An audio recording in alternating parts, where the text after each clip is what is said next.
What's up? What's up? What's going on, everybody? How y'all doing out there? Hello, hello, hello. Happy Sunday. Happy Sunday. Happy Sunday. I hope all of you are having a good Sunday today. Hope you are all doing what you need to do to prepare for the week. I also hope you guys had a great weekend, as did I.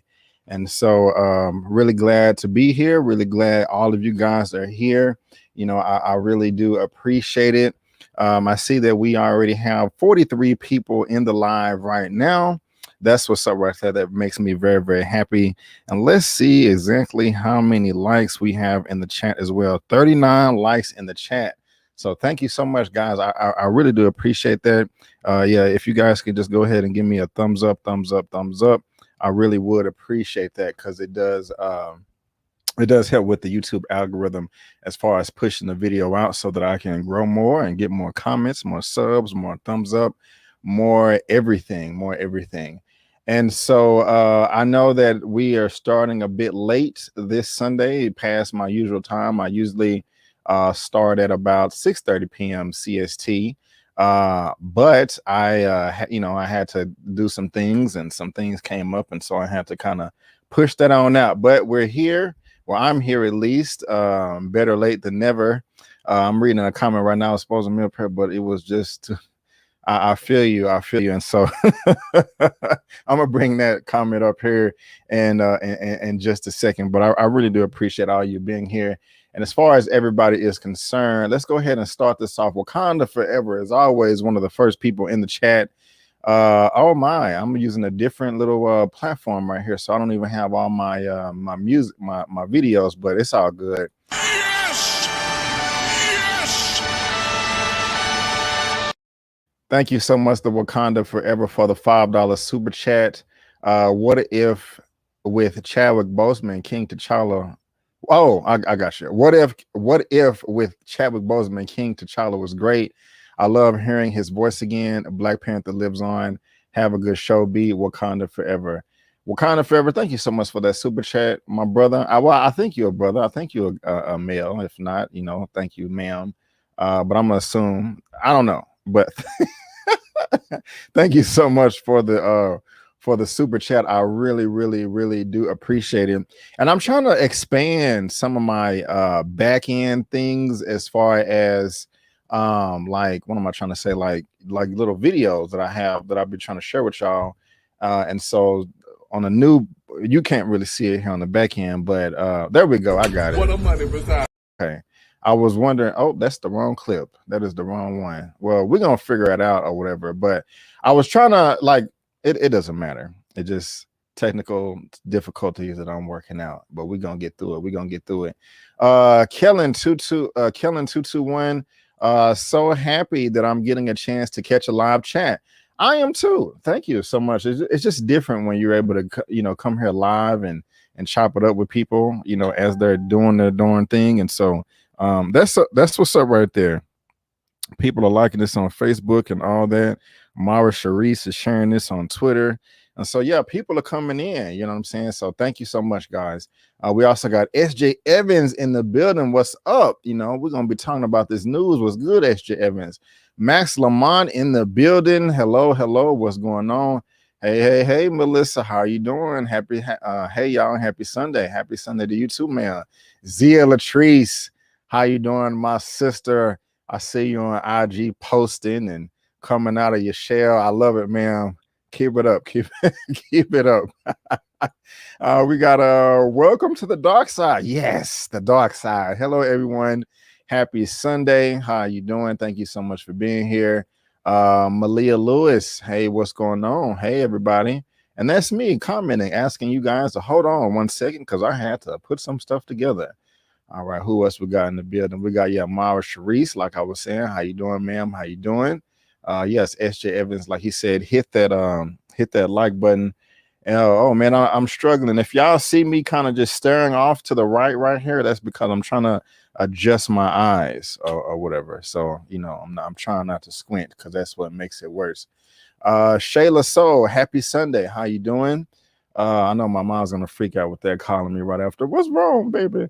And I'm thankful for that. I am. I don't know how to say this. Ash, Sashash. I feel silly, but hey, how you doing? I feel like I should know how to say that. Thank you so much for being here. Davion Wallace 40. What up, BA and everybody? How you doing? Thank you so much for being here. Shani D, what's good? Hopefully I don't miss a super chat of yours. I know I felt like crap last time. So hopefully that won't happen again. So thank you for being here. What's up, Strictly Starlight? How you doing? I was about to call you by your real name, but hey, what's going on? Thank you for being here. D Stizzle in the building. We live. Yes, we are live, baby. We are live for the Movie News Roundup show. Carbro, I'm excited for my future. Hit that thumbs up button. Carbro, I'm excited for your future too.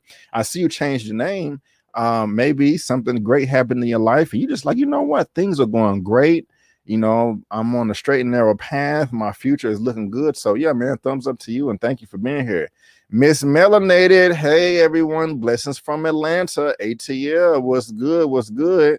And now we got Nathan Moore up here in the building. Lights, camera, action. Yes. What is up, Nathan? How you doing? Hey, Nicole, how are you? And someone is in a good mood. I don't know who you're talking about. I'm in the best mood that I can be in. Discuss Harley. What's good? How you doing? All right. Lady Hotep, what's good? Miss Hotep, what's up? Beautiful people. And these comments are okay. They flying in now. Let me see. And it done flew all the way to the bottom. So that's Lady Hotep. Let me go back up, okay, there we go. Hashtag the AMBW channel. What's good? Shayla Saw, what's up? Profess the film fan, what's good? Chill Spot, how you doing? I finally made it live on time. Yes, I'm happy. Just go ahead and put us on the back burner. No, I would never do that. Never do that. Did you get your new computer yet? Yes, I did. It is right here. I'm still not using it all the way. It's a long story. But I promise you by next week I will be. But yeah, I got the new computer. Thank you guys. Y'all helped me pay for that. Let's see. RN, how you doing? Jaren 215, what's up? I'm a simple man. I see Avery. Hit the like button. Yes, do that. Robert Reed was good. ER's grandpa, pound the pavement. What's up? Derek 11, how you doing? Larry in the building today. I feel like Killmonger is the rightful ruler of Wakanda. Ha ha ha ha. What's good, Larry? How you doing? I saw Jungle Cruise and Don't Breathe 2. Jungle Cruise was worth it. Yeah, Jungle Cruise was pretty good. I put up a review on my channel, so y'all can go check that out if you like. I did not see Don't Breathe 2. And let's see here. Kelly Lee, how you doing? Gary Butler, how you doing? Xander Cage, what's good? Nary's 21, what's up? The whole family is here. Derek 11, yes, they're coming in. Travis Looney and Toxic Key, what is up, everybody? So we man, it's 95 people up in this thing already. Well, hey, I love it. 73 likes though. Let's get a few more thumbs up. But let me go ahead and bring in my first guest of the show today.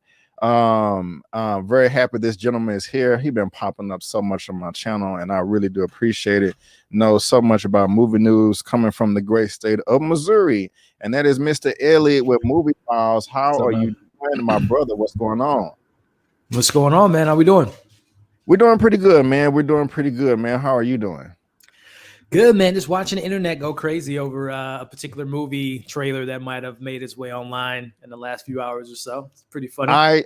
I saw that. I think are we speaking about Spider-Man? No Way Home. Yeah, man. Yeah, man. As I was prepping, I saw that on Facebook. Somebody was like, "Hey, it leaked online. Please don't share it here." And I thought it was just like rumors, lies.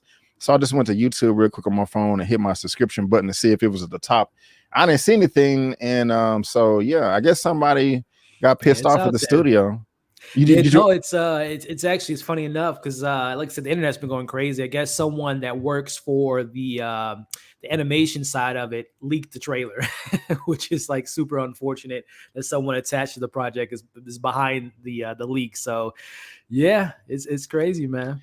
Yeah, man. And they saying what's up, Elliot. What's going on, everybody? They love you in here, man. As do I. Mara Cherie saying what's up, Strictly Starlight. What's up? Yeah, man. Did you watch it though? Did you watch it? Yeah, I did, man. I couldn't help myself.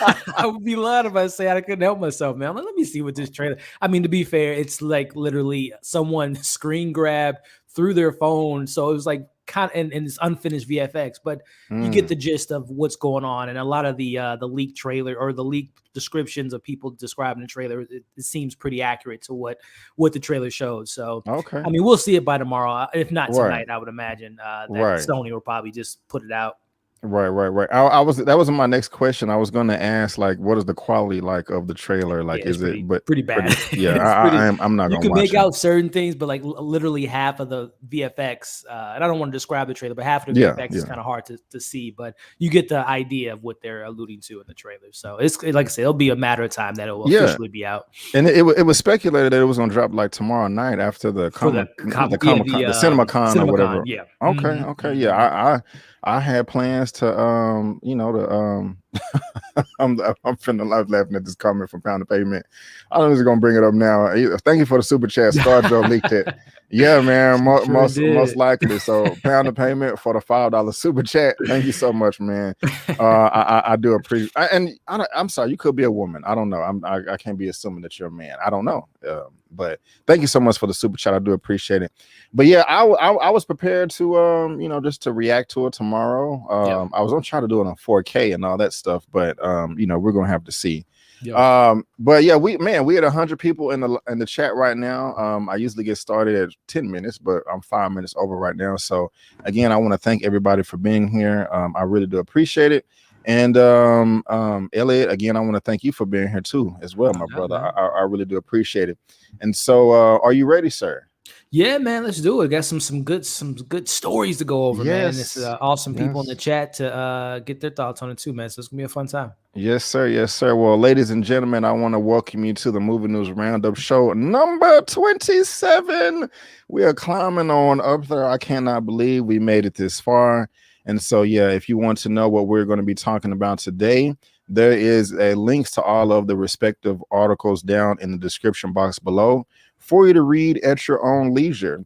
Also, want to let you know we are live right now, yes, on YouTube at Just My Opinion Reviews, Twitch at Just My Opinion Reviews, Facebook.com/Just My Opinion. And if you love what me and Elliot has to say, of course, you can follow us both on social media. Our handles are up on the screen. Elliot's information is down in the description box. And like always, you can head over to my channel tab and you have the whole fam, the whole crew right there as it's steady growing. And we have Elliot with movie files right there on the second row, second to the left of Mr. One Take Big Dog. And so, yeah, follow him because he has good content, great, just as good as mine, might be even better. You know what I'm saying? So make sure you follow this fine gentleman so you can get all of the goodness that he has to offer. And just like Miss Melissa S said, yes, go ahead and hit that like button. But let's go ahead and move on to the first topic of the day. I surprisingly, I am looking forward to this in a way, and I'll have to explain myself why. Because even though the last movie was pretty bad, it was effing awful, but I still want this thing to go out with a bang. And it is some Fast and the Furious news. And I have this report right here from EW Entertainment Weekly. It says the road to the end, Fast and the Furious 10 sets 2023 release date. And guys, I just want to let you know out there that if you're watching this via live or on the replay, again, there's a link down to this article down in the description box for you to read at your own leisure. And also let us know what you think in the chat as well. But let me go ahead and bring in my second guest of the show today. It's been a minute, but I'm so glad he's back. And that is coming, the king of anime, I call him, coming from the great state of Louisiana. And that is Mr. One Take Big Dog. What's good, man? What's good? How you doing? How you doing? Man? How y'all brothers doing? We doing good, man. We doing good. How are you doing, my brother? How are you doing? I'm all right. I'm all right. Already. I'm glad to have you back up in here, man. And you know, we just getting started. We just shouted out everybody in the chat talking about a leaked Spider-Man trailer, and we are at this first topic right here for the Fast and the Furious 10 with this 2023 release date. And also, again, guys, this is One Take Big Dog. Follow him on social media. There's his information is down below in the description. And also you can head over you know, to my channel tab because you know he's right there as well. But we got this right here by Derek Lawrence. This came out the 17th, so a few days ago. Fast 10 your seatbelts. See what they did there? Fast 10. Oh, come down. The end of the road is approaching. 2 months after the long delayed launch of F9, Universal Pictures has set a release date for the 10th and penultimate installment of the Fast saga. The Justin Lin directed vehicle will arrive April 7th of 2023. Star Vin Diesel previously revealed to EW that filming will commence in January of next year, with there seeming to be a possibility of Fast 10 and Fast 11 being filmed back to back to wrap up the $1 billion series. And let me go ahead and bring up this first quote right here, and then I'm gonna give my little 2 cents. He says, just wait for 10. These are teased on EW's Beans, the Fast Saga. Let's just say the fact that you guys know that the studio is saying we can't cover all this ground that needs to be covered in just one movie. You can only imagine what is to come. Now, like I was saying just a second ago, I thought this last movie was atrocious. It was just, they took ridiculous and attached some rockets to it and just let that thing on fire. And it was just over the top, yada yada. However, the overall franchise I'm still a fan of, and hopefully they can redeem themselves with these last 2. especially with them filming all but them at the same time. I want them to win because I would just hate for this to end on a bad note. So I care, but I don't care at the same time. That's just how I feel. Elliot, how you feeling about this news? Yeah, I'm kind of in the same boat with you, man. After, yeah, and let's be honest. I mean, they know what the franchise is at this point, and even the last one. I mean, it was absurd, but it was kind of still in the same vein of what we can come and expect from from 8 to 7 to 6 and beyond. So, I mean, as far as 10 goes, with and I don't want to give away the little cliffhanger that we got at the end, but I really don't know what to expect after we go to space. A lot of people mentioned in the chat, get some dinosaurs in the mix, get some Transformers in the mix. I mean, at this point, all that stuff is very valid to say the least. But as far as, I'm not going to lie, I am disappointed. And again, we talked about a couple weeks ago with the whole Rock not being a part of it, which I still think is maybe just a little bit like, higher, give me a little bit more money to play with. But we'll see, man. I got to see what if it's Justin Lin coming back. I think he's directing the last 3, right? I'm not sure. Well, I don't know. I was gonna say hopefully, but the way things handled last time, I don't really care. It could be Barney the dinosaur to direct this, But pretty much. I mean, Vin Diesel, he's gonna probably direct the last one to really go out on a bang. But yeah, I mean, Fast 10, like I said, 10 years or 10 films, been out for 20 plus years. Like you said, I'm gonna go see it, but I'm not like overly over the moon, all pun intended, to go see it. One take. Man, I'm just ready to see these performances. Vin Diesel gonna get out these actors, man. Like this legendary motivator in which Vin Diesel is, man. I just know he's gonna get some Oscar worthy performances out of everybody in the cast for number 10. For number 10, bro, he gonna go hard. But I'm kind of like y'all, man. This franchise is pretty crazy, and at this point, we don't know exactly what they're going to do. Like Elliot was saying, like Transformers and dinosaurs, all this stuff seems to be on the table with them. But at this point, though, as crazy as it seems, it's just like cool, like just whatever. But there's a part of me that I always have wanted, and I doubt they'll do this. But since they're shooting these movies back to back, there's no telling. There's me. I know that we got to this point that we doing all this crazy stuff. I always wanted them to like, hey, we're gonna get crazy, and then eventually we're gonna bring it all the way back to its roots to close it out. So that's my only hope. But as far as right now, I don't know what to expect, man. I'm gonna watch it though. I'm for sure looking out for that first trailer, which is probably gonna be 4.5 minutes long. I'm ready to see it. All right, I hear you, man. I hear you. Eman coming through strong in the chat. My brother, Eman's movie reviews with the $25 super chat. No, please. Dear God, no. I would pay y'all to skip this topic about F10. Recast T'Challa, yes. Recast Bob Chapek, super yes. Hit me with the like. Yes, I will hit you with all the yeses. You know what I'm saying? Let me find it. Hold on, there we go.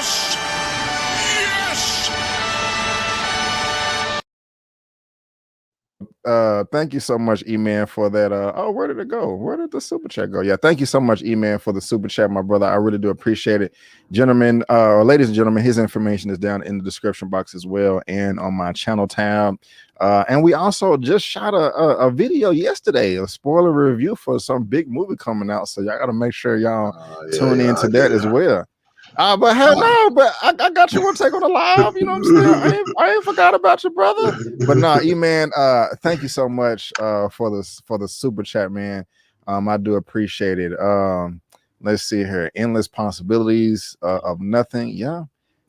Vin Diesel going for the Oscar. Yeah. So please don't bring back John Cena. Please.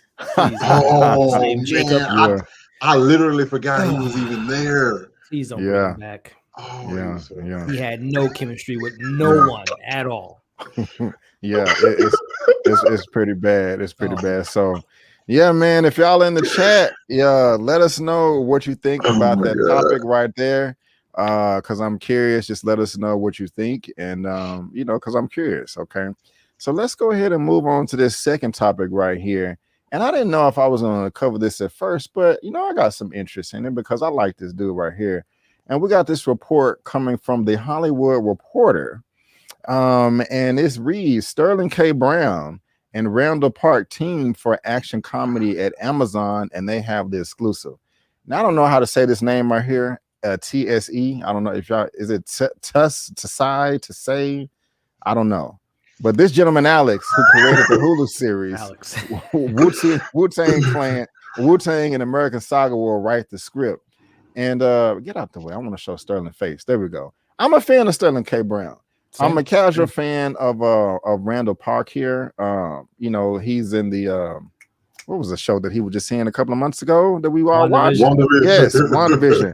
Yeah, I liked him in it. He's funny. He was also in the Ant-Man movies and all that stuff. But these two right here have teamed up for an untitled action comedy set up by Amazon Studio. Brown and Park are attached to star in the project and will produce via their respective banners, Indian Meadows and Imminent Collision.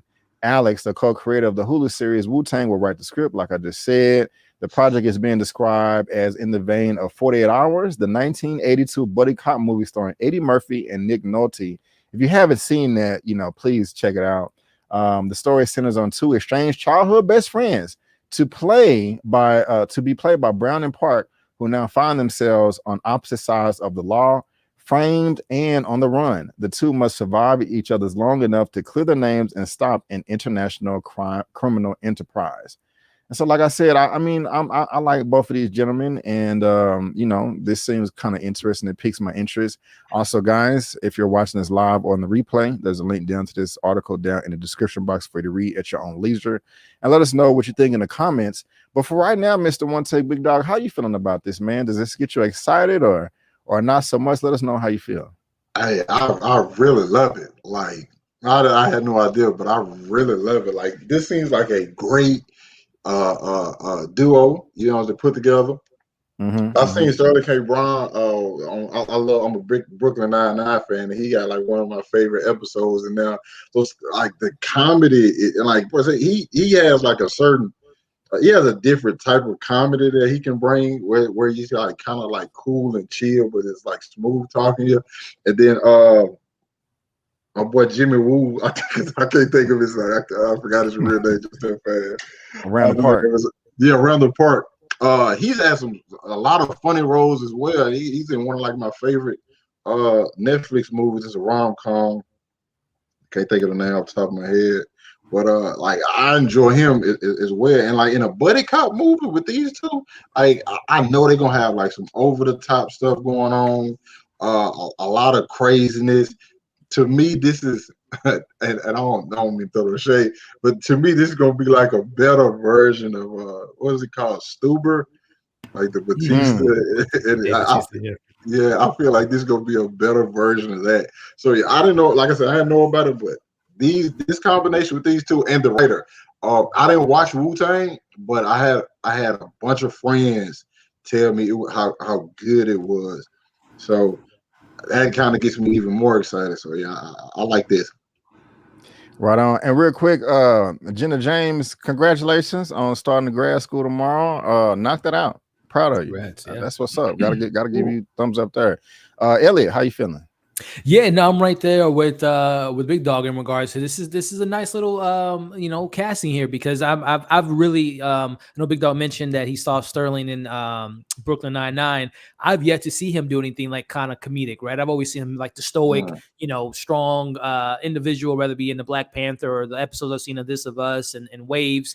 Fantastic actor, but I've never seen that comedic chop. So I hope that we get to see that, and he's not like the straight, hard ass and the serious cop, and then Randall's the goofy guy. I would like to see the roles maybe be reversed, and we get Sterling be a little bit more goofier, and maybe Randall be the more straight cut guy. But either way, I mean, I think this is a great pairing. Amazon yet again, knocking out the park with picking up some great talent to bring something new to the screen. And again, seeing these two in a buddy cop film, and we don't get enough buddy cops like we used to do, right? I saw some people mention in the comments Rush Hour, and then the article reads 48 Hours. We don't get them like we used to. So hopefully this will be a of maybe getting some throwbacks to some buddy cop films, and excited to see how they round out the rest of the cast too. But no, this is exciting, man. Two talented actors.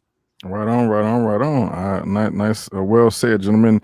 We have 142 people in the chat, but 99 likes. Thumbs up, party, guys. Let's have a thumbs up party. I would really appreciate it if you like the channel and want to help it grow. give us a thumbs up. We would really appreciate it. So thank you. But let's go ahead and move on to topic number 3. And I'm even more excited about this than the last topic right there. Just with the cast, if it was anybody else, I really wouldn't care. But I have this report right here from Comic Book News. It says Dave Bautista wants to do a Lethal Weapon type buddy cop movie with Jason Momoa. Yes.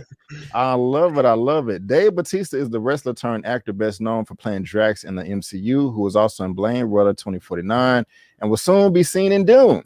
The actor has been very vocal online about what types of project he isn't interested in. He recently told one fan on Twitter that he has no interest in starring in a movie with Dwayne Johnson or John Cena, but would like to be in a Star Trek project. And while Johnson and Cena may not be on his radar, there is one actor Bautista would like to work with again, and that is Jason Momoa. Both of them appeared in Dune, and Bautista appeared in Momoa's Apple TV Plus series C. So it's clear that they enjoy working with each other. And he went ahead and put this on Twitter. And it just goes ahead to say, I may have zoomed in too much. Let me X that out real quick. Where did this thing go? Where did it go? Well, here we are. Just going to throw this out there in the atmosphere and see what happens. Here we go. Me and Momoa in a Lethal Weapon type buddy cop movie directed by David Leitch. Okay, there it is. Now we wait. And if you don't know who he's 52 years old, Dave Bautista. If you don't know who David Leitch is, he did Deadpool 2. He also did Atomic Blonde, which the film sucked to me, but the action was great. I also think he was like one of the stunt directors or the director for John Wick. One of y'all can correct me if I'm wrong there. And so he knows what he's doing as far as action is concerned. Me, I'm 100% for this. I want to see it. I like Dave Bautista. I like Jason Momoa. I like Lethal Weapon. I think they'll both be great together. So this is a win for me. Hopefully this will pop off into fruition. But we'll just have to see. But Elliot, how are you feeling about this? Does this get you excited at all, sir? Hey man, we just talked about it, man. Bring those buddy cops back. Now this is a little bit different because these are both two alpha male, super model, big dudes. So that'll be kind of, seeing how they're gonna mix that two together. But I mean, no, these are two great, actors that have come a long way, man. I mean, Dave Bautista obviously coming from wrestling and trying to make his name and go in the different route than The Rock. Whether it be him working with Denis Villeneuve and Blade Runner, and now obviously in Dune, like you mentioned, and just taking a different route than just doing the stereotypical thing that you would expect from someone his stature. And someone like Jason Momoa, man, I've always been a fan of him, going back to Game of Thrones and obviously seeing him, my man, become an Aquaman. So yeah, as they mentioned, C, which I'm actually a big fan of. I'm really excited to see them go head to head because he's going to be playing Dave Bautista's older brother in that show. So that's going to be obviously something interesting to see. And then obviously, like the article read, Denis Villeneuve, Dave Bautista's going to be the villain. We're going to have, Mr. Jason Momoa playing the hero and Duncan. So it's going to be, they seem to like to work together. David Lynch is a very like on the nose director. I wonder what made him just pick that out of a hat. I mean, I like David Lynch, like you mentioned, Hobbs and Shaw. And I believe he was part of the John Wick franchise a little bit, Deadpool 2. And he's doing that new Bullet Train coming out next year. So people seem to like him. And I mean, Dave Bautista got some weight, which the funny thing about this article though, which I love about it, we always hear that these egos come in Hollywood, but I remember that Jason Momoa actually auditioned to play Drax, and we know how that played out, that Dave Bautista got the role. So normally you hear that animosity between actors that they might hold that against each other, might not want to work with each other, but that's obviously not the case. So I'm glad that they are, seems to be friends and seems like to work together, and let's see what comes of this. Right on. I agree, and good point. I forgot that Jason Momoa was originally up for the role of Drax. Also, rest in peace to Chadwick Boseman. He actually auditioned for Drax as well, which is crazy. What? Yeah. I did not know that. Yeah, I did not know that. That is crazy. Oh, wow. Yeah. Rest in peace, my brother. ER's grandpa with a super chat. Ain't they both too old for LOL? I'm just kidding. I'm here for it. I am too. I'm here for it, man. And thank you so much for the super chat. I do appreciate it. I'm not gonna play the whole thing. But thank you. I do appreciate it. And again, guys, if you are reading this in the live or on the replay, if you're watching this in the live or on the replay, there's a link down to this article down in the description box for you to read at your own leisure. OneTakeBigDog, how you feeling about this, man? How you feeling? I think I'm pretty much gonna echo everything Elliot said, because one, I think this actually gets me excited to see this second season of C, because it Yeah, seems like man. that seems like that chemistry is there, and I completely forgot that both of these guys are also in Doom.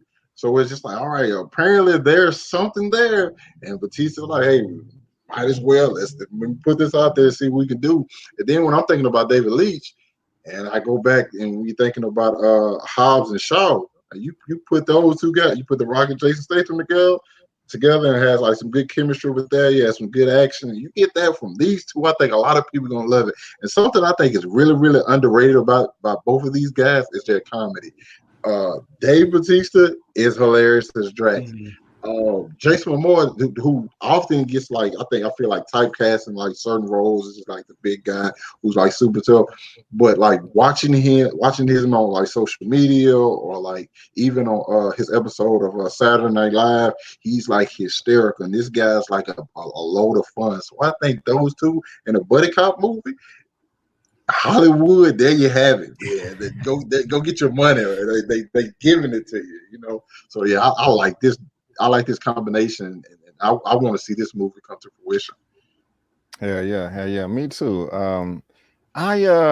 This is perfect, man. Like, make a trilogy, quadrilogy, quince. I don't know how you say five. I know five is quince, but in the, I don't know how to say that, but I have to Google it for next time. But yeah, I am definitely looking forward to this right here. And so yeah, like we said, we all in agreement. Hopefully this thing will pop off and end up working out, But guys, we got some more. This drama just won't go away. Got some more. Oh, that's the wrong picture. We got some more Disney drama with the Black Widow Scarlett Johansson lawsuit. Man, and I gotta be petty real quick. Petty 9,000. There's somebody in my comment section. I forgot what video it was. They left me a 4-page letter of everything they don't like about me and my content, talking about B, I can't rock with you no more. You keep defending a white woman and Scarlett Johansson. I'm like, wow. what was I? Okay, so am I supposed to defend Disney, though, another white-owned company, because Right. they're both white entities? And two, I was Right. like, I do a movie news show. This is movie news. Yeah. You know what I'm saying? So, in your face, I'm gonna keep talking about it. Yeah. But anyway, I'm sorry. I had to let the pettiness out or whatever. But what is this? Topic number 4 or 5? Coming from the Hollywood Reporter. We all heard that Scarlett Johansson sued Disney. Everybody clapping back. Bob Chapek is being an ass as well. But the Hollywood Reporter says Disney makes first move in Scarlett Johansson's Black Widow suit, pushing for arbitration. And if you don't know what that means, guys out there, that just means that they want to handle it behind closed doors, handle this legal matter behind closed doors, keep it out the public eye. Disney's lawyers update the movie's box office and streaming take, saying it has outgrossed some other Marvel films with an impressive pandemic era showing. That's interesting. Disney is demanding that Scarlett Johansson suit. Oh, real quick. And if you're watching this via live on the replay, there's a link down to this article down in the description box for you to read at your own leisure, and let us know what you think in the comment section. Disney is demanding that Scarlett Johansson's suit over the Black Widow pay be moved to arbitration. The filing came near midnight this past Friday evening in Los Angeles Superior Court.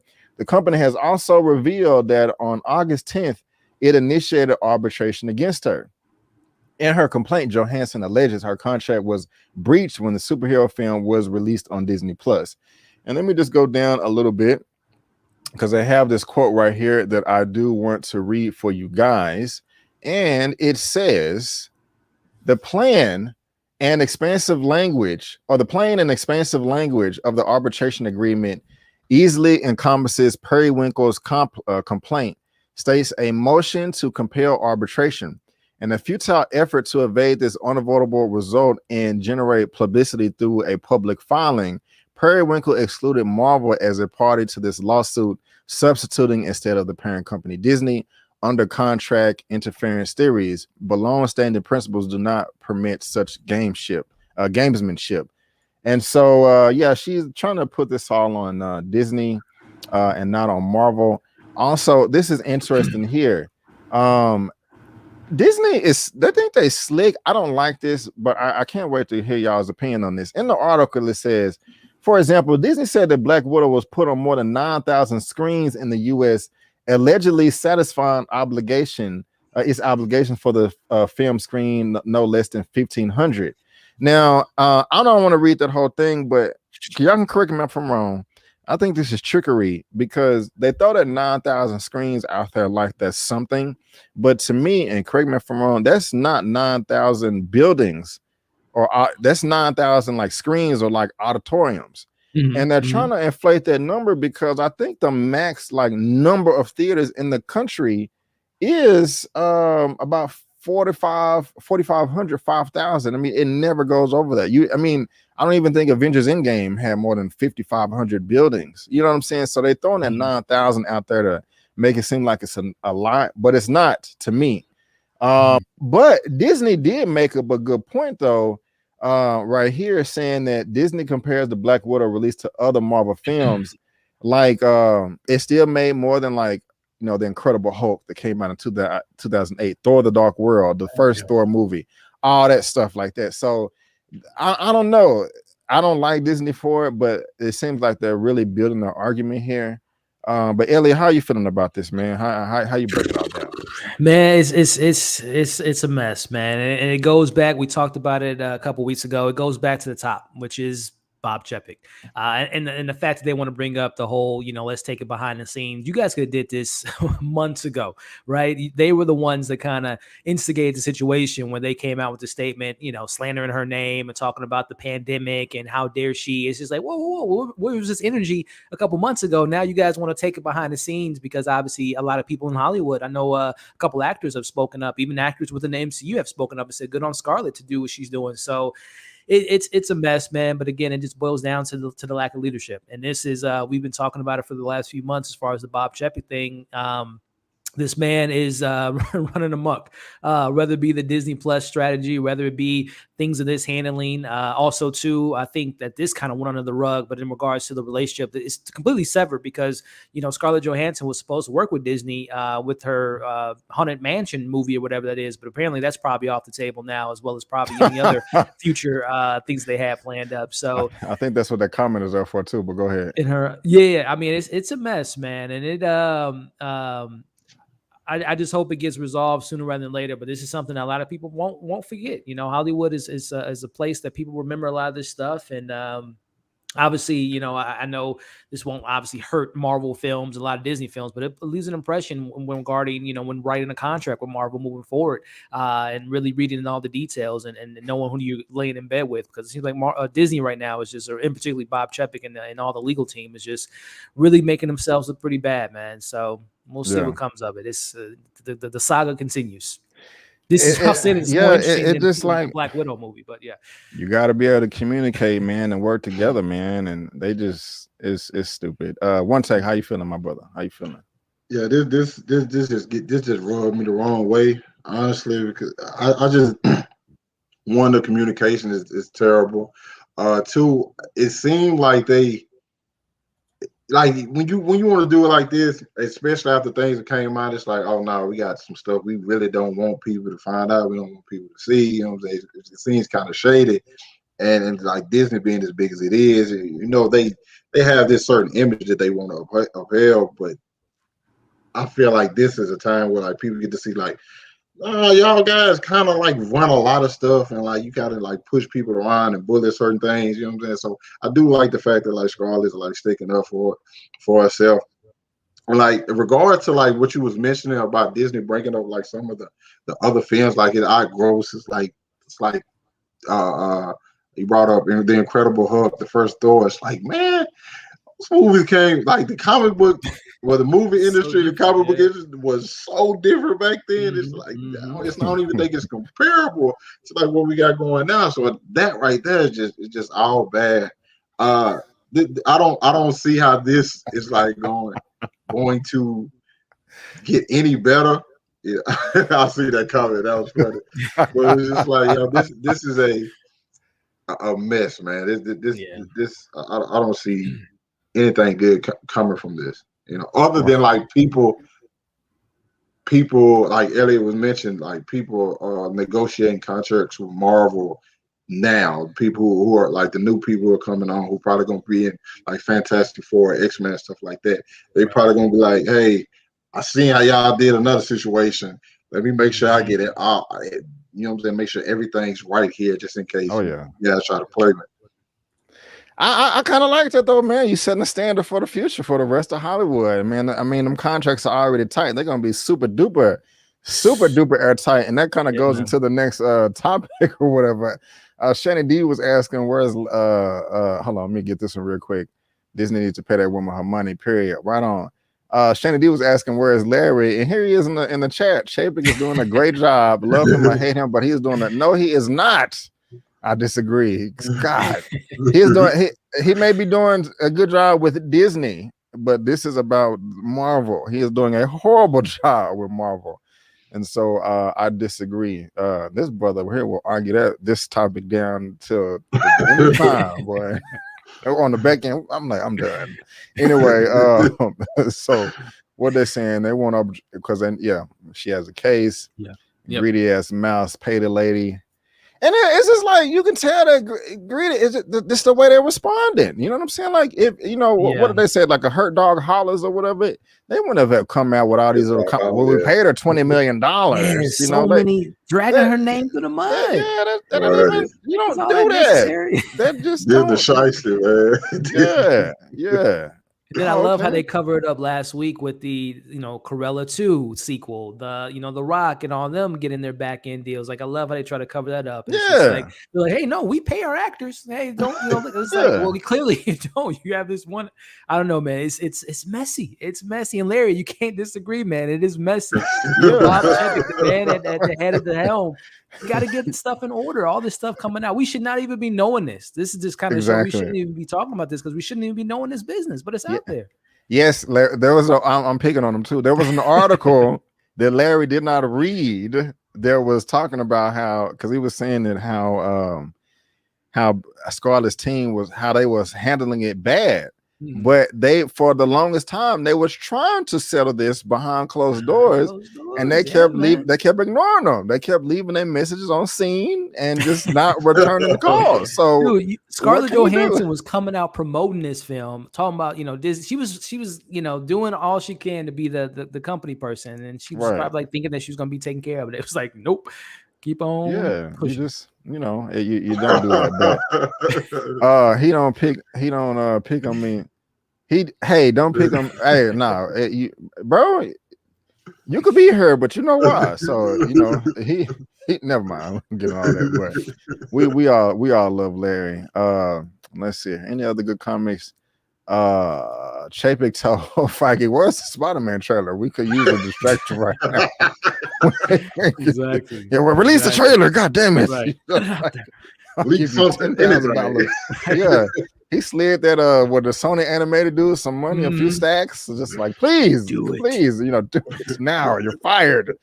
Oh man. Okay, well that's going to bring us to the next topic of the day that has to do with this as well. Seems like one of a director is teaming up with ScarJo. Seems like they are in agreement with each other, and he's going to be doing the Dune movie that we were just talking about as well. And so, why won't my mouse scroll up? Okay, 1 second. I'm trying to get this article together. It's not. I don't want to scroll right, but this is from the playlist. Right here, we got this article, and it says, okay, y'all see it's choppy. Denis Villeneuve, who is the director of Dune, the film we were just talking about, defends Scarlett Johansson's Disney lawsuit and wants theatrical exclusivity added to his future contracts. Says, I'm not going through this crap no more. We're going to have that all the T's crossed and all the I's dotted. This is bull crap. I don't blame him because his film Dune is going to come out. Was it November? October 15th. Oh yeah, okay, gotcha. October 15th. That was under the Warner Media banner, Warner Brothers, or AT&T, and that film was made specifically to be shot in theaters. But guys, this article is down in the description box if you want to read at your own leisure, whether you're watching this via live or the replay. I don't know why this article don't want to work, but it is giving me a hard time trying to scroll, but we're gonna work it out. Damn. Okay, here we go. Dune director Denis Villeneuve is starting to do various press for the upcoming film and was eventually asked about the Scarlett Johansson lawsuit by French-Canadian outlet La Presse, if I said that correctly. As you've likely heard, the lawsuit concerns Black Widow, the way it was given a hybrid release, theatrical and Disney Premier Access, and how the PVOD side is negatively impacting her potential box office bonus. Okay, you guys know that part. Let me see. I thought there was a quote in here I wanted to read. He continued by declaring a desire to put a theatrical exclusivity clause into his future film contracts. In addition, it is wrong to believe that the cinema on the big screen is not doing well, but the industry is on a roller coaster ride, which is at odds with Wall Street's desire for stability. And these platform subscriptions provide studios with fixed income. I have nothing against platforms. Quite the contrary. I agree there. They are an extraordinary tool to give us access to the memory of cinema. But a film's career must first start with the big screen. Agreed. From now on, I will also contractually require my films to be released exclusively in theaters. Exclusive. And so, guys, if you want to read further, you can. That is down in the description box below. But I agree with him 100%. He's like, this is not going to happen to me again. You know, y'all gonna pull this fast one on us or whatever, and release this on streaming, and there was no need to be for that to be in the contract because it never existed before. So I'm with him on that. One take big dog. How you feeling about Denis Villeneuve? Oh yeah, I knew he was well. I think a lot of people.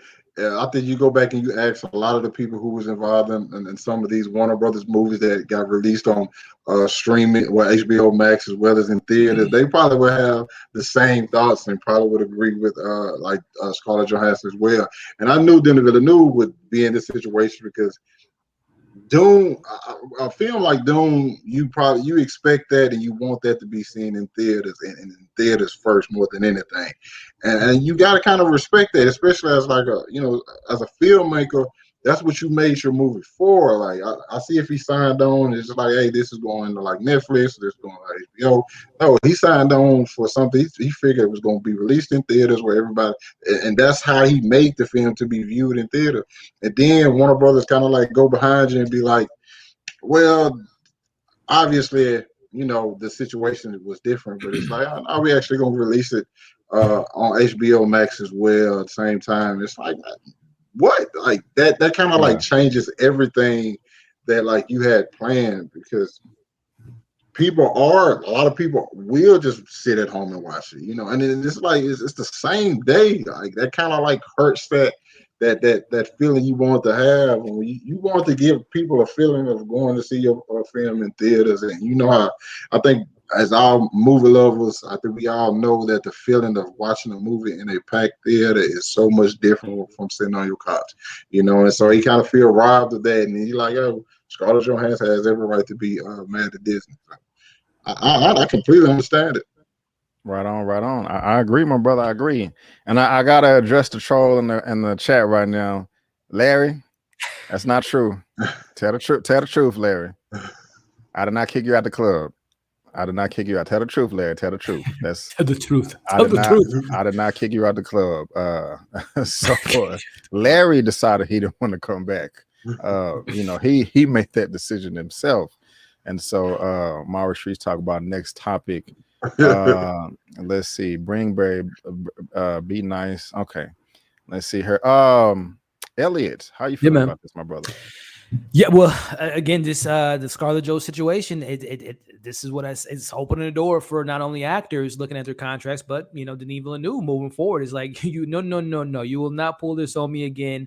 WB or whoever I work with in the future, But this is the thing too about this is the idea to me of I completely understand what Big Dog's talking about in regards to movies being made to be seen on the big screen, but also too, I would imagine when Denis Villeneuve got in the industry, the first thing that came to mind was I want my movie to be seen by everybody, no matter how it's been able to see on TV screens or in theaters. I just want my projects to be seen. But obviously, you get bigger, you shoot films that are meant to be, shot in IMAX. It's obviously a different conversation. But for me personally, First time I saw Star Wars was at home, right? On a VHS tape. I didn't see it in theaters, but I was still able to, love the characters and all this stuff and all this stuff. So it's always that side of the coin where it's just like, obviously we live in a completely different time now where we do, indulge in watching binging shows that are, cinema-like quality and obviously the pandemic that we're in and people have an opportunity to see it at home. So there's always that argument to be said. But as far as, Denise saying as far as moving forward, I completely understand what you're saying. If he just wants his movies to be exclusively first seen in theaters, which to me still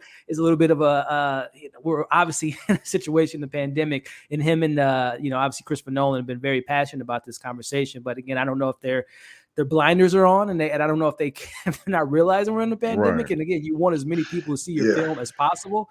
So it's a slippery slope, man. Again, the artist wants to be able to his content to be seen the way it was intended, but at the same time, for the artist to be said, this is obviously a different time that we're living in. So again, obviously it's going to be on HBO Max and theaters at the same time. But again, I do applaud him for at least saying moving forward, I wanted it to be first seen in theaters first. But again, man, we're living in a completely different time than what it was back in the day. So we'll see, man. I honestly wonder, like, my bad, V. No, you got it. You got it. I wonder, like, what they would, as far as Christopher Nolan and like Denis Villeneuve, like, what they would have wanted to happen. Would they have wanted their film to get pushed back more? Yes. Or like, because at the same time, Dune is an expensive film, super expensive film. So Warner Brothers can only wait so long. Like you have a lot of money invested in this, and like they're trying to like get their money however they can. And like you said, bro, we are living in unprecedented times. Stuff we never thought would happen in like our lifetimes. We were still kind of reacting to certain things on the fly. Things are changing daily. As far as like the number, I mean, we getting different variants of this thing. Like stuff is changing completely. So I understand. I think I understand. I get where they're coming from, 100%. But I think they also need to kind of just realize, like, we're in a different spot. If everything was normal, or what we consider normal, and this happened, you have a bigger argument.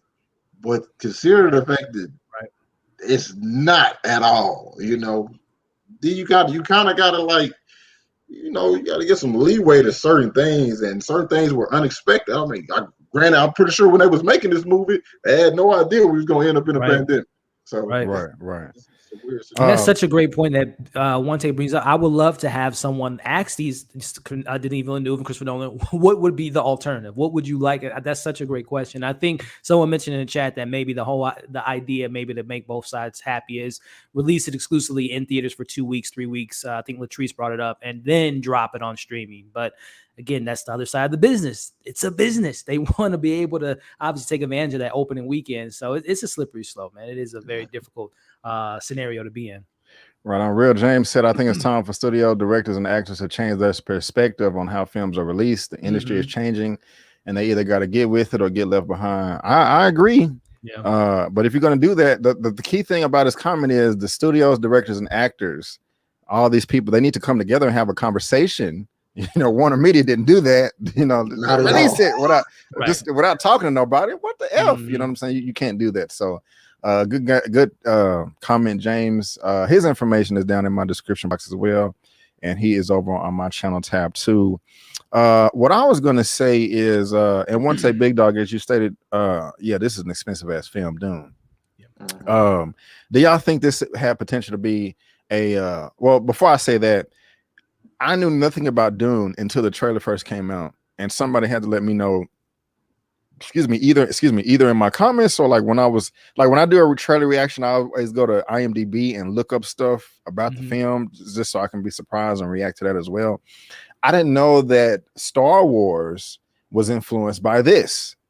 And so that, of course, we all know Star Wars is big. So that I want to pose the question: do y'all think that this could have been $1 billion film worldwide if it was, if it was in normal times? And also, if they were to delay the film another 6 to 8 months or a year, would the studios really lose that much money? Would it sit on the shelf? And also, would it be worth it if it's a potential $1 billion film. You know, anybody can jump in on that. As far as it being a $1 billion film, I definitely think it's possible. We still haven't seen the film. We don't even know if it's good yet. Right. But Well, assuming it is. yeah, I think it definitely has that potential.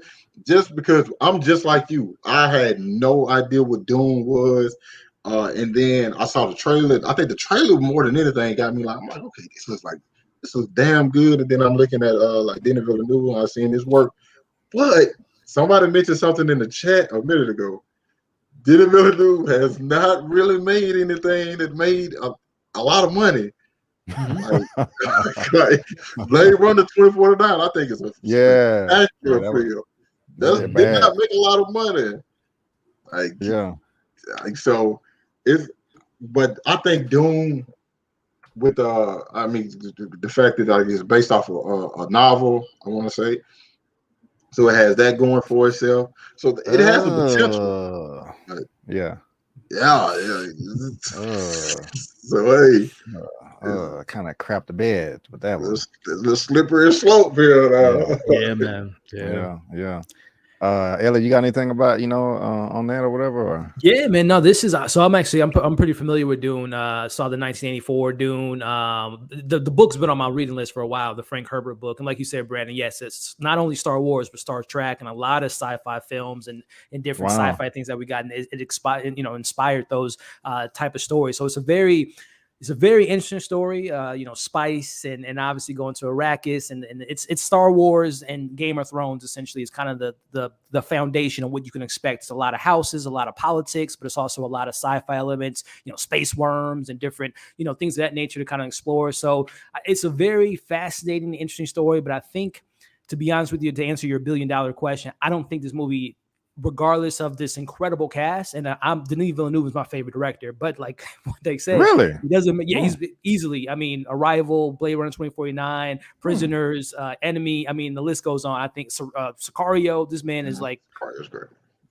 masterpiece films for me. So I'm a big Denis Villeneuve fan. But to the point, I think it's a very, very dense subject matter. This is, again, it is, Star Wars-esque, but again, Star Wars had a little bit more of that, open market type of storytelling and it can be more inviting than what a Dune type of story is. But it's a very dense story, which unfortunately only kind of maybe attracts certain audiences, which I think that's why they brought in the whole idea of bringing in Timothée Chalamet, Zendaya, Josh Brolin. These are all people that have been in $1 billion movies, Oscar Isaac, all that stuff. So I think that was their, like, we know this is a dense subject matter, so let's bring in some stars that might bring in some people to the seats. Because unfortunately, I love Blade Runner 2049, but Ryan Gosling isn't a $1 billion man, right? Doesn't bring in that type of dollars. Even Harrison Ford, one of the greatest actors of our time, isn't bringing people into seats. So I think that obviously had a little bit of going to it. So I never thought this film was going to be $1 billion, but I think it was going to be successful. I still think it will be successful, but I never thought it would be like $1 billion film, to be honest with you. What's up, Dad? Larry, no, it don't make money like that. I don't get it. I don't get it. Yeah, I don't get that. You still got the big production budget, and if you send it to streaming, how is he going to make that money back, Larry? Yeah. And Zia, I agree. I agree with that comment. I'm interested in it, but somebody said something about it's too niche or something. But at the same time, I kind of feel like I think it like, and this is me going on a limb, but you get like tether it back a little bit. Now, as far as if things were normal, I'm thinking this thing had the potential to be something like a Avatar. Now I know Avatar, what Avatar did is like the graphics and everything. That also played a big part in it. But I do think this is one of those films that like a lot of people will see, and like I think the word of mouth get to certain people, and I think over time it'll be like consistent in the box office where like the weekend dips aren't as big. I feel like that's something this film could potentially be. Right on. I got you. I'm just trying to look at these comments. Oh, man. No real.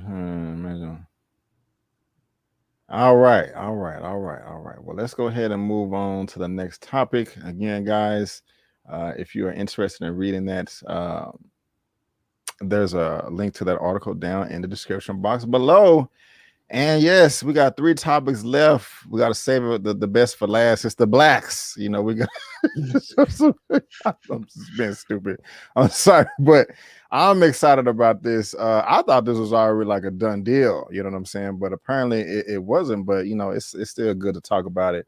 And I have this report right here from Deadline, and our boy Anthony Mackie has closed a deal to star in the Disney / Marvel's Captain America 4 film. Not just a sequel to The Falcon and the Winter Soldier or Captain America and the Winter Soldier, but this brother is getting his own film. Exclusive, Anthony Mackie has closed a deal to carry the shield in his first superhero picture. And Captain America 4, sources said. Kevin Feige and Marvel Studios kept his details well under wraps, and it isn't clear whether the movie will involve Sebastian Stan, who starred with Mackie in the well-received Marvel Studios Disney Plus limited series, The Falcon and the Winter Soldier. But anyway, talking about how skillful Mackie is and how he has a Juilliard education, educated actor, and just talks about his filmography right here. But guys, the ink is dry on the contract, and your boy is coming back as Captain America. And each time a bit of news drops with this information, I get more and more excited. I mean, I just do. I hope he just knocks us out the park. I hope it has a $200 million opening at the box office. But of course, I'm here for it. Elliot, how you feeling about all this? Yeah, no, man. Like you said, I thought this was pretty much a done deal when after the show came out. They said they're going to do, Captain America 4. So I would assume that Anthony Mackie was going to be in the film. So, but no, I was glad it's. I'm glad it's official. My thing is, I'm just very curious on all the pieces of the puzzle coming together. We already got the writer coming back from that did the Falcon and Winter Soldier show. I want to know who's directing this. What's because the only thing I think it's Malcolm Spellman, but go ahead. Michael's, I know he's coming back to be the writer, but I don't think he's directing the. Okay. Film. Okay. Yeah, but as far as Anthony Mackie goes, in my personal opinion, I think they're going to have to surround him with some. I don't. No offense to Anthony Mackie, I don't think Papa Doc is a leading man, especially with that outfit. So I think they're going to have to really beef up the supporting cast. Not only Bucky, of course, but, we might have to get some other people making their way into this film. Because, again, I don't think people are running to the theaters to see Anthony Mackie as Captain America. I'm just being honest. So we're going to need some badass villains, some badass supporting characters. Not saying that he can't lead a film. I just don't think he is the leading man, in my opinion. But we'll see what comes of this in regards to rounding out the rest of this cast. But shout out to him getting that bag. And hopefully Captain America 4 is on par, if not better, than the previous 3, which is a pretty tall order. So, but I very much. First of all, Mara, don't be hating on my Anthony Mackie now. I want to see her. She put all caps too. Now, come on, Mackie didn't do none of you. Now, before I come to One Take, I gotta push back a little bit, Elliot, because I know we've talked about Let's go. Yeah. So I know we've talked about this before on this panel on this channel about Mackie not being a leading man, and I agree with you as far as that's concerned, and also people not just running to see Anthony Mackie like that. Yeah. However, I think they will run to see this because of the source material of it being a black man as Captain America. That right there is very polarizing, of course, because it's obvious on how black people were treated, in this country, etc. I mean, they touched on it in the show, but you have to touch on it in the movie. I mean, if you don't address race in this, I'm gonna walk out. That don't make no sense. That is completely tone deaf. So I think that not only because it's a Marvel film with popularity, this is basically a sequel to the show that was, in my opinion, successful. And they won't, people may not be running out the door to see Anthony Mackie in the leading role, but I think specifically because they're going to have to touch on race. It's just tone deaf if you don't. I think that's going, what they going to talk about? Somebody going to call him the N-word? Like, I don't want this N-word as my Captain America. I mean, they're going to, there's people like that in the world. That's just, and I don't want to just in the movie just for drama. They said this, they said that, they did this. That is realistic, and of course it's superhero movies. They still try to ground it in realism. And so that is my only reason why I would think people will run out to the theater. But One Take Big Dog, if you agree or disagree, Let us know. Let us know. Man, Bar Cherie said recast it. That got me wrong. Oh, that got me wrong. Not my Captain America. No, get out of here. Man, I'm gonna be honest, B. Man, I'm with Elliot all the way, man. Like I rock with Anthony Mackie. It's just like I ain't never said, man, I'm finna go watch me an Anthony Mackie movie today, man. Like I was like, no, it's like, and he got a couple, and you just like, all right. And you will see the trailer, and then you'll see like he's the guy, and you be like, oh man, I catch it eventually. But like this, you had a good point as well, though. Like I don't think the issues, the racism issues, gonna be what draw people into the theater. I'll be honest, man. What's drawing people into the theaters is Marvel. Like just like it's a Marvel movie, Captain America. I seen Captain America and the Winter Soldier. You're like, oh yeah, I definitely go, you know what I'm saying, catch that. And yeah, Marvel gonna have to bring out one of their best villains for this. Okay. Oh yeah. We don't need another Taskmaster. We don't need another Ross. We need somebody we need a Killmonger. We need a Loki. We need a Thanos. We need somebody who's gonna stick with everybody, and like do need to get supporting cast. Bring his sister back because she fine. Sebastian Stan, obviously. We gonna.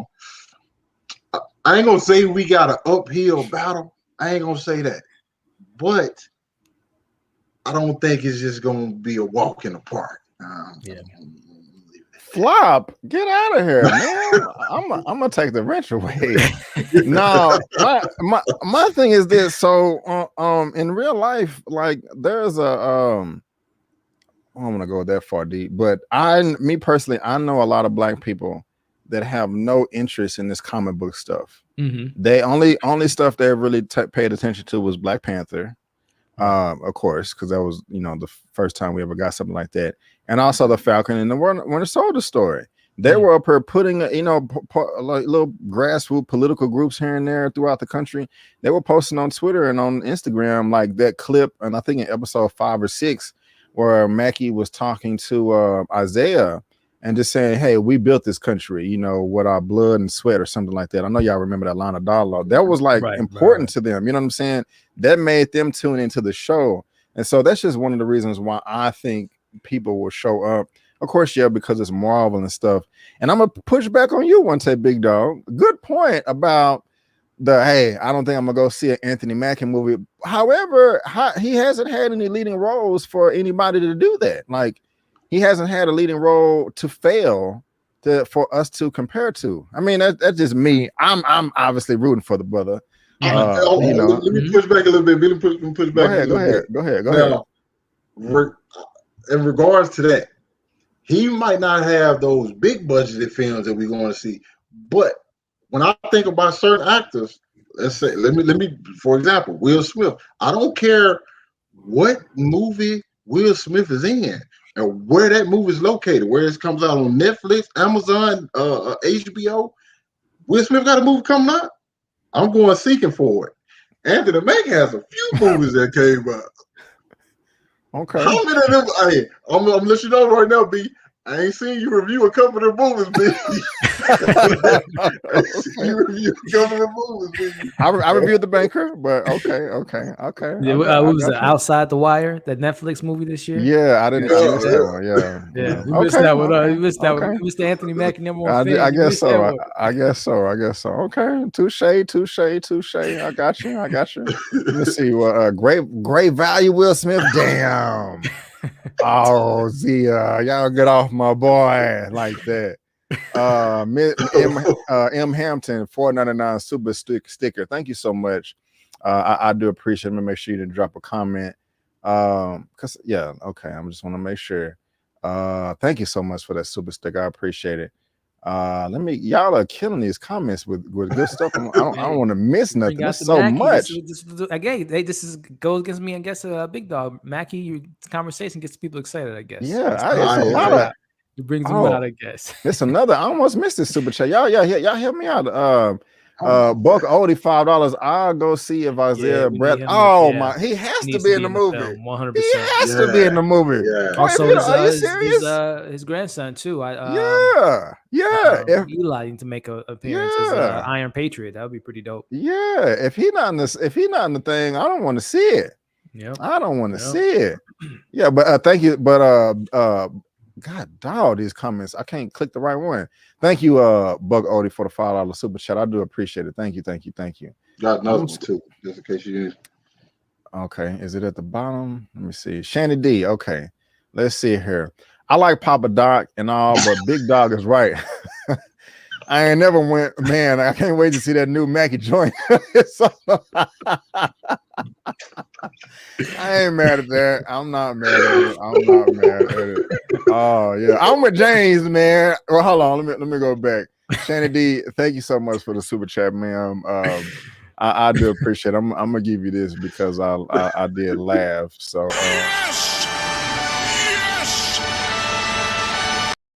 So thank you for that. I do appreciate it. But I'm with James. Anthony Mackie is gonna surprise y'all. Yes.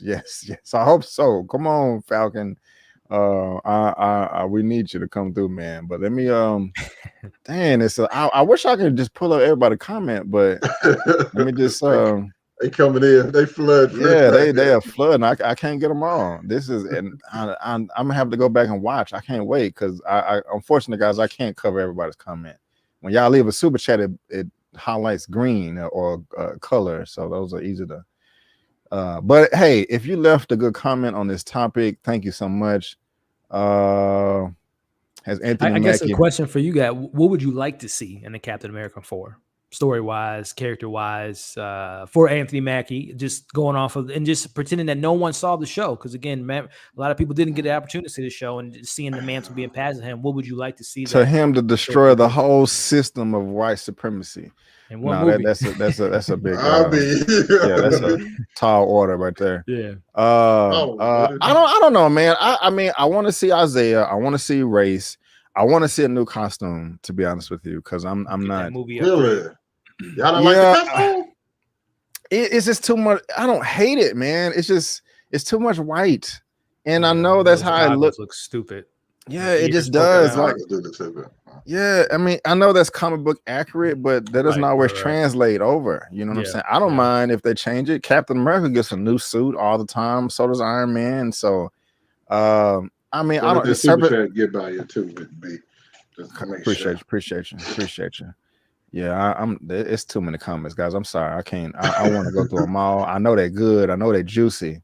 It's just too damn many. Larry just left a paragraph too. I see. Barbara Reed got a paragraph. There's a few.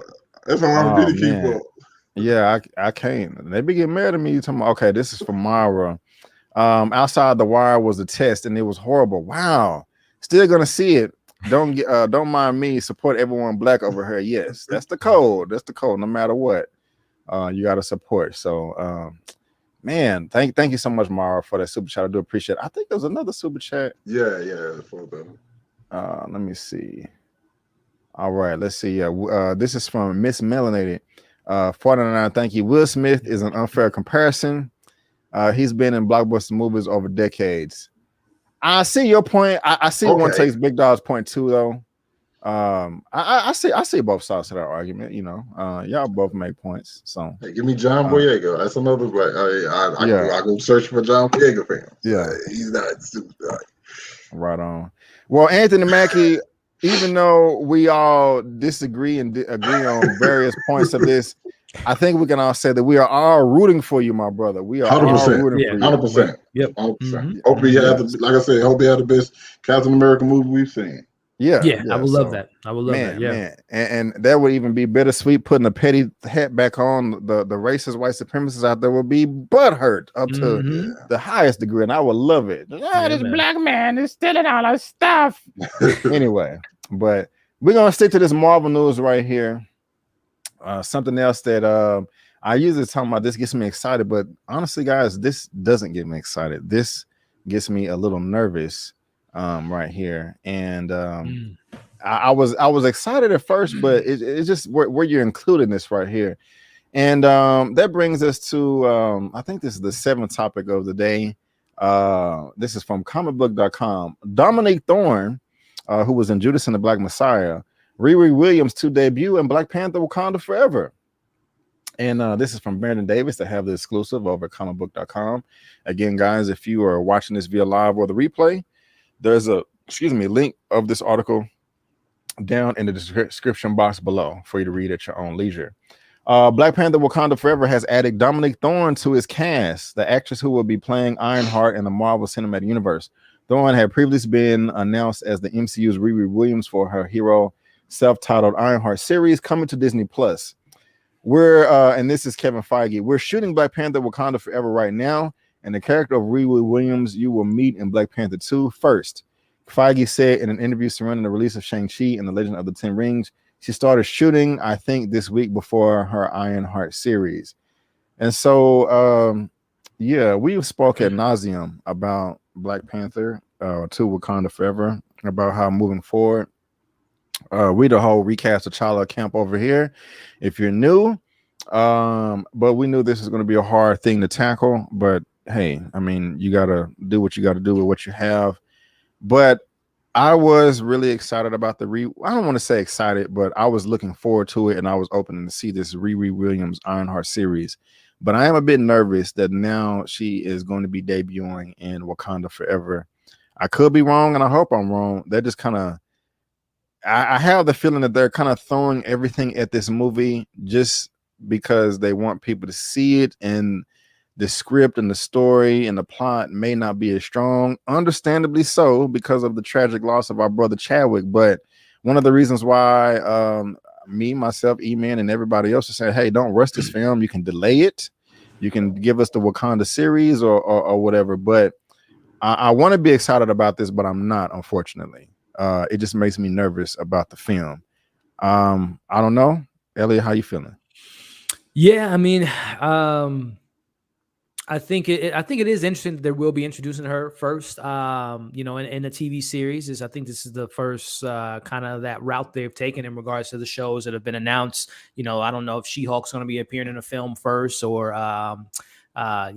Kate Bishop for Hawkeye. So this is kind of, again, this plays into the whole narrative of, you know, you got to watch these shows and movies to kind of, you know, get the thematic theme line and storyline to go through. But I think to be on the positive side, I think it'll be really, really cool to see Riri Williams and Shuri kind of, you know, do their science thing and come up with some ways to kind of defend Wakanda, if that's the plot that's going in there. I think based on the first Black Panther film with T'Challa opening up the schools and stuff of that nature, it would make sense that Riri Williams, you know, being that she's from Chicago, maybe, you know, had an opportunity to be a part of the program that T'Challa created, and you know, her and Shuri coming up with some plan to, like I said, defend the land of Wakanda from whoever's attacking them, whether it's Namor or Doom or whatever the case may be. So I think, yeah, bro.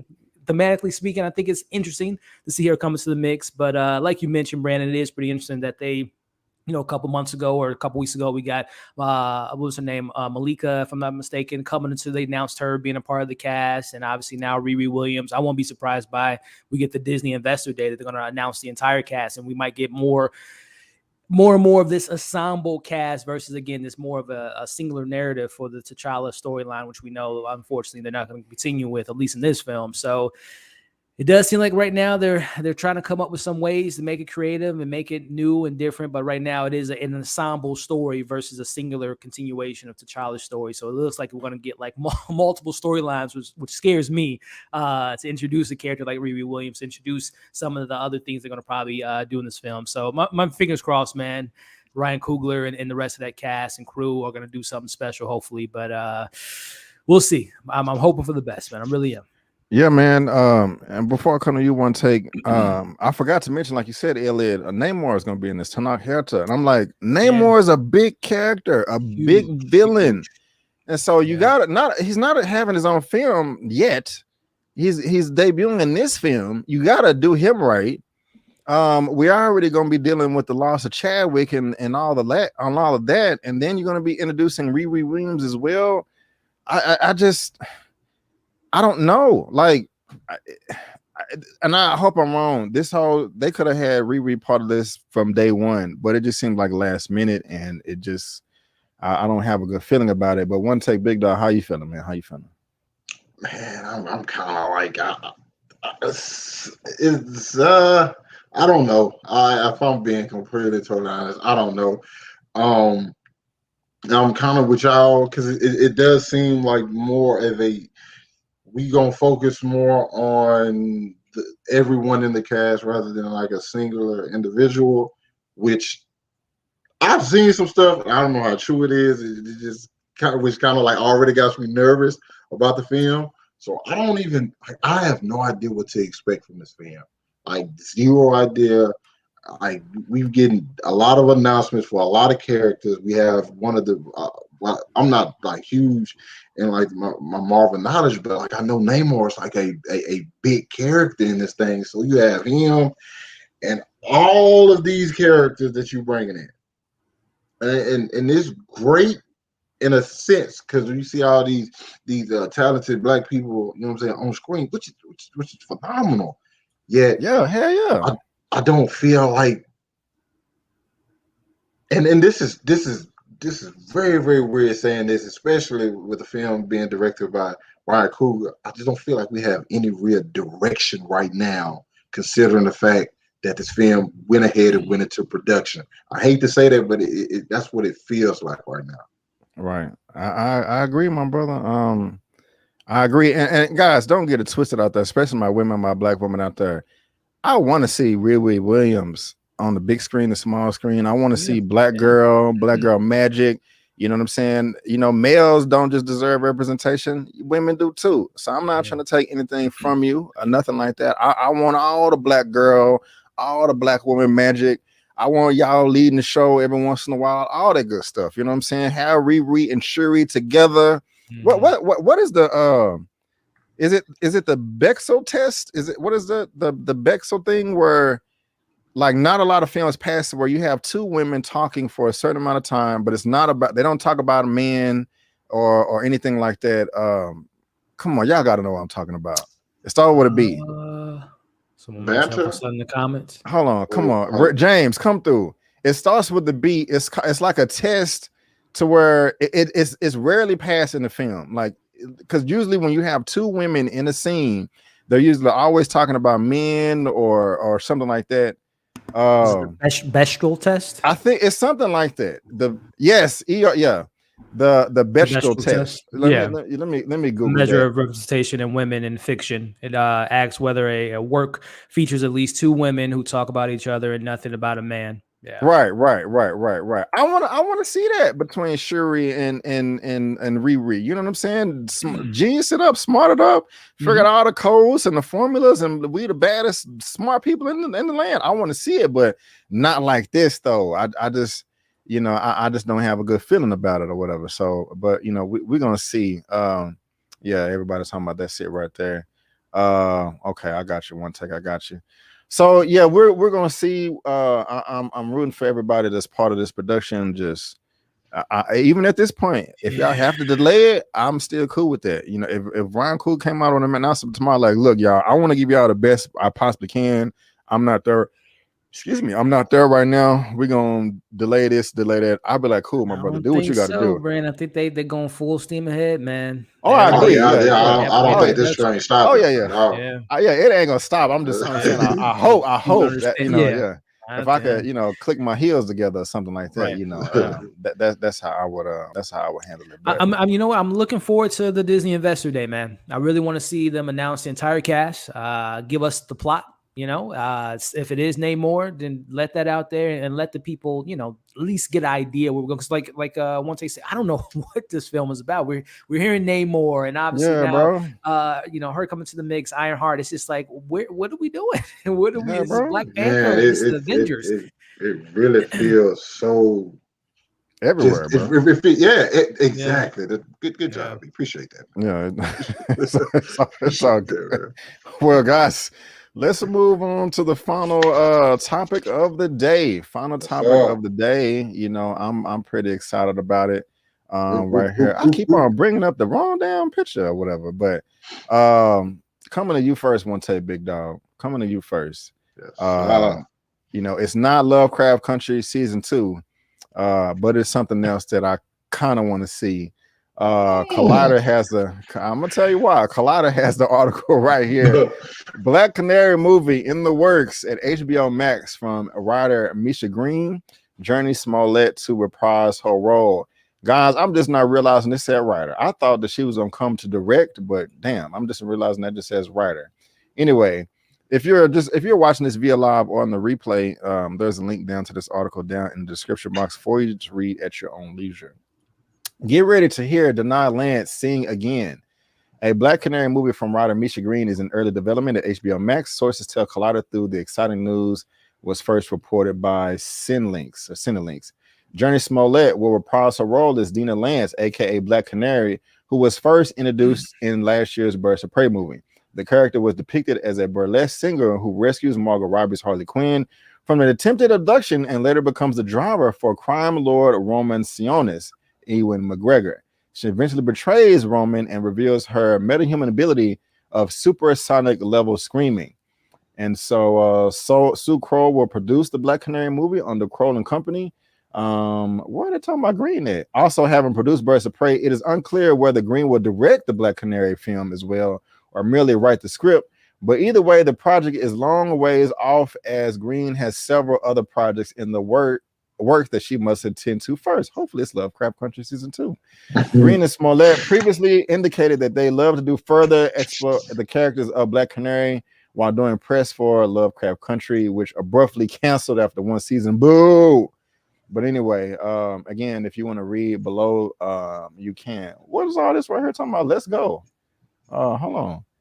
Representative for HBO Max did not respond to multiple requests for comment, though. Smollett confirmed on Twitter, see below, that Black Canary will be getting her own solo movie, writing, "Guess the Canary is out the cage. So excited to finally embark on this adventure with my creative soul, sis, at Misha Green.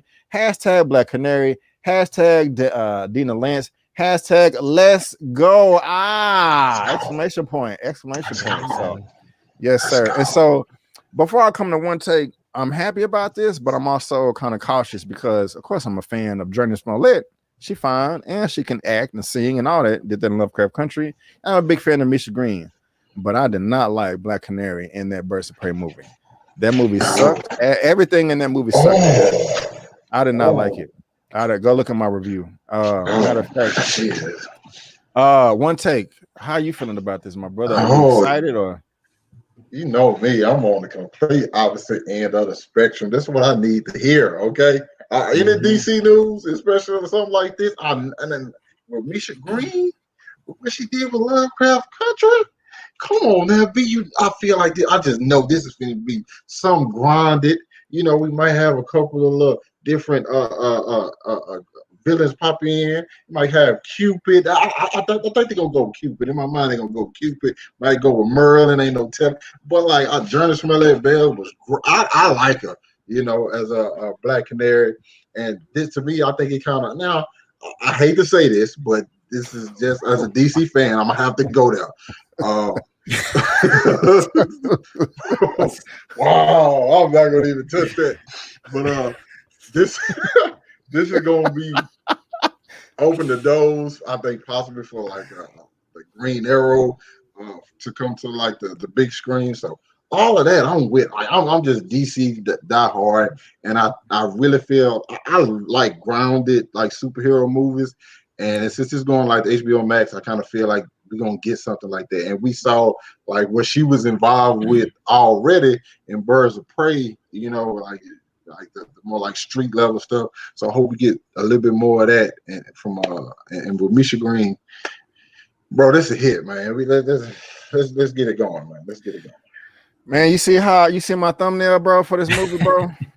Like you loved it, bro. I was not feeling this movie, bro. Like you fell asleep during it, man. bro. I was not feeling that. Not one take. Elliot, bro. How you feeling, Elliot?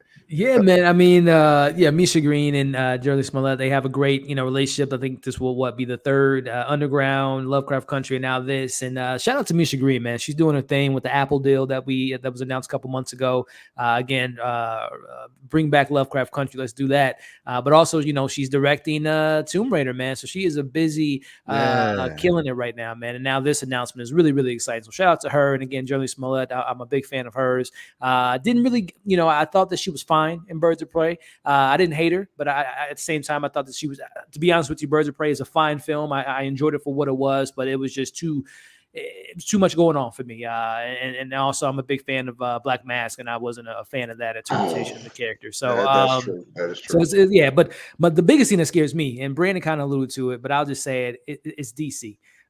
So I mean, that gets me more nervous than anything. And I'm a DC fan, just like you, OneTake, and I love it. I'm more of a DC fan than I am Marvel, but I mean, let's be honest, DC has dropped the ball many times. Bunch of times. And this is what's really interesting to me too, though. And I don't know if you guys want to have this conversation in regard to this is an HBO Max movie. I forgot about that. HBO Max movie. As well as The Batgirl is an HBO Max movie, and these are all people that are not white that are going straight to HBO Max. So that I don't know what's the deal with that situation on all those three of them going straight to HBO Max versus theatrical experience. I don't know if that's something that HBO is kind of setting up that stage, but. Again, HBO, Warner Brothers, DC, we'll see, man. But shout out to them. Hopefully it's great. I don't know if it's going to be that version that we saw in Birds of Prey, because obviously Birds of Prey, I think, exists in its own pocket. and again, it'll be really interesting to see what comes of it, because, again, DC, man, I always scratch my head when it comes to these announcements. So I'm hoping for the best, because I like these the actress and the writer. Now, I will admit, I'm just not remembering this. I remember exactly what auditorium I saw this movie in. I didn't like it, but to give the film credit and defend everybody, when I saw this in the theater, I didn't like it at all. But everybody in the theater loved it. They were cheering it on, like, yeah, awesome, woo, woo, woo. I remember it was this black dude. He's probably drunk. Or crossfaded or something. But I remember when Harley Quinn was doing the police station thing, he yelled out, "Man, this movie is effing awesome!" So he really enjoyed it. That just goes to the subjectivity of our films. And I was looking around like y'all like this stuff. This is horrible. Man, I swear I thought everybody was in the trance, man. It was awful, man. And then like the end of I don't want to get into the movie, but I mean, cool. If y'all enjoyed it out there in the chat, that's cool. More power to you. It just wasn't for me. And it sucks because I like J-Lock, we together on this, and movie suck. But but Real James said that she stole the show. So like I said, now it was a comment that Mara made that I wanna right here. Mara said, I trust Misha. I trust Misha too. But I know for damn well they're not going to give this woman full power to do everything that she wants to do. If she was a writer and director and was like, hey, do what you want, we trust you, I think the movie would be great. But I just don't think that she's going to have that much pull. I could be wrong. I hope I'm wrong. Well, Suicide, they let James Gunn do his thing. So I would only hope that narrative continues with moving forward. They're going to let these creators tell their stories. You know what's going to be the dictate? What's going to dictate that? The other movies they got coming out. That is going to dictate. Like, well, we gave them a little bit too much freedom on Black Adam. We might need to might need to start giving them a little bit more notes. I think it just all depends on what the next few films for DC, how they perform.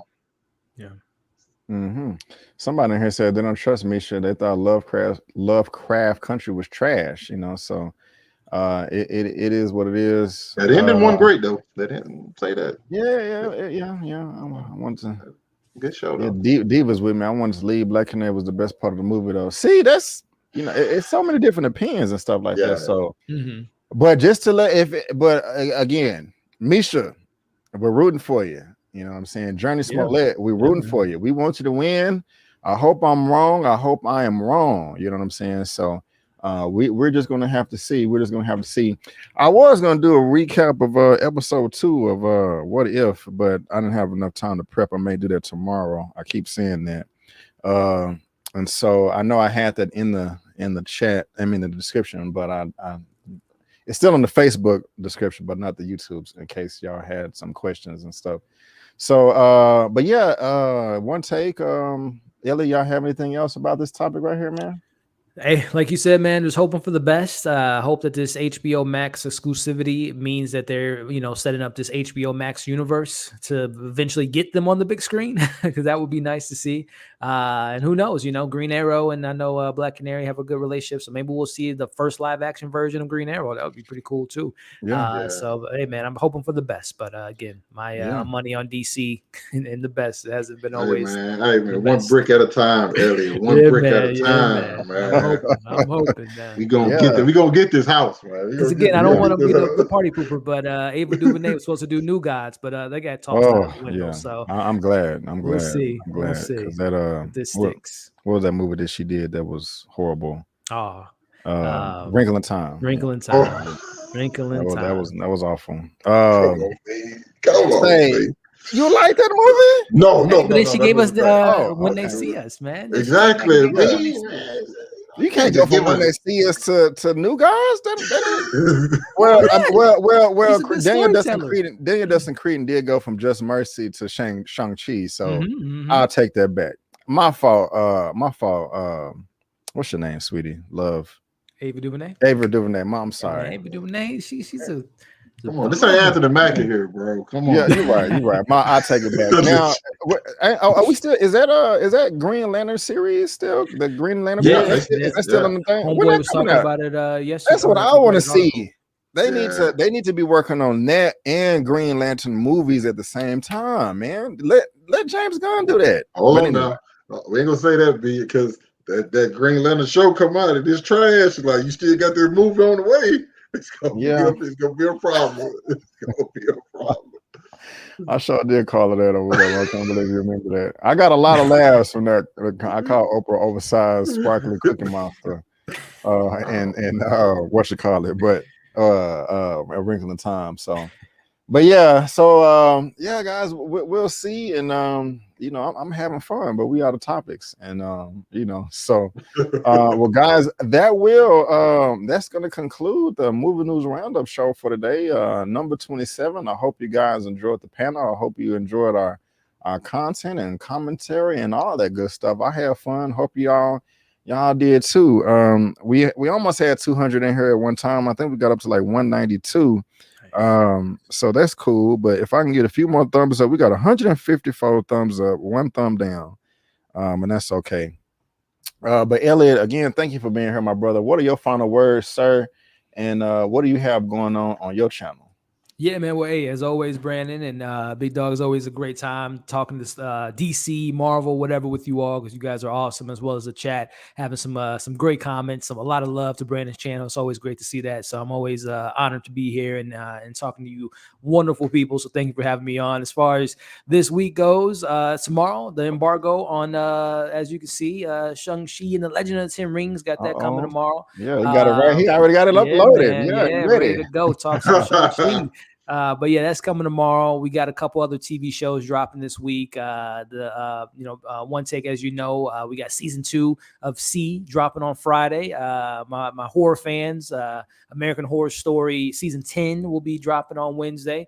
So a lot of fun shows to look forward to, and also can't forget Candyman. Candyman is coming out this week. I'm hoping to see it on Tuesday, and hopefully, Nia DaCosta, Tiana Paris. I'm really counting on that film because I'm a big Candyman fan. So I'm really, really looking forward to that. So yeah, man. So it should be a fun week. Right on. And shout out to Michael, Michael? with Black Gay Comic Geek in the chat. $4.99.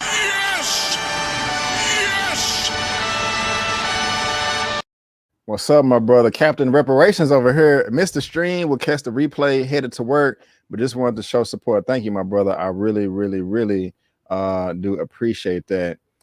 Is there another super chat in here? Yeah. Laney Womack coming through. Damn, I missed the show. Welcome back to the Movie News Roundups, though.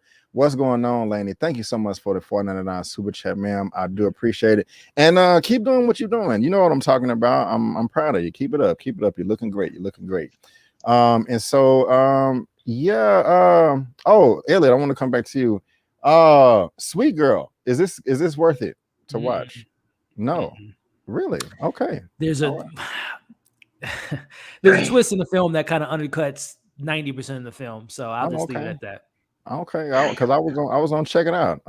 Because I've heard Me mixed too. things. I've heard mixed Me things. too, It's So. a man. twist. It's unfortunately, it's like not an M Night twist, but it's a twist that literally undercuts the first two halves of the film. Because somebody was like, I saw on Facebook, I think either yesterday said this movie. I just finished this movie for the second time. It's just that good. And then somebody else was like, somebody said it was horse shit. So I was.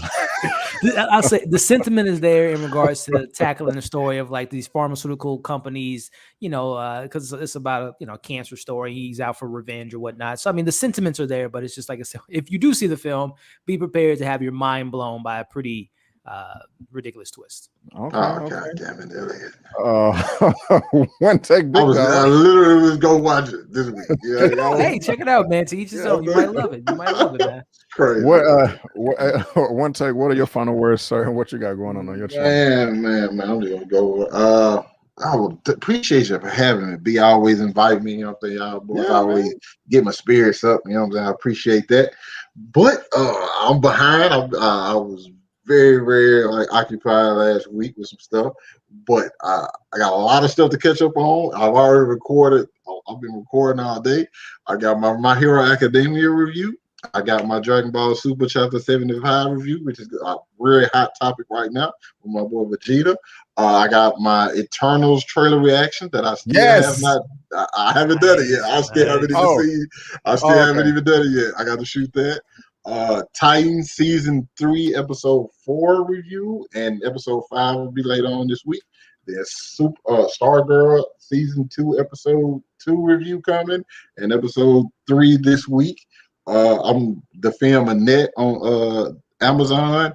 I know Elliot reviewed this show. Oh, did you see it, Big Dog? Huh? Did you see Annette? I haven't seen it yet. I'm watching it tomorrow. And also the Hugh Jackman Reminiscence film on HBO Max. That review will be up this week. What If episode 2? I know I'm going a lot, but it's a lot of stuff I have to catch up on. What If episode 2? And The White Lotus. I finished that today, and my review will be up for that tomorrow, which was interesting as well. And once again, Candyman. Mine probably won't be up as early as these guys. You know, I'm in the country. We got to see movies like when they come out. You know what I'm saying?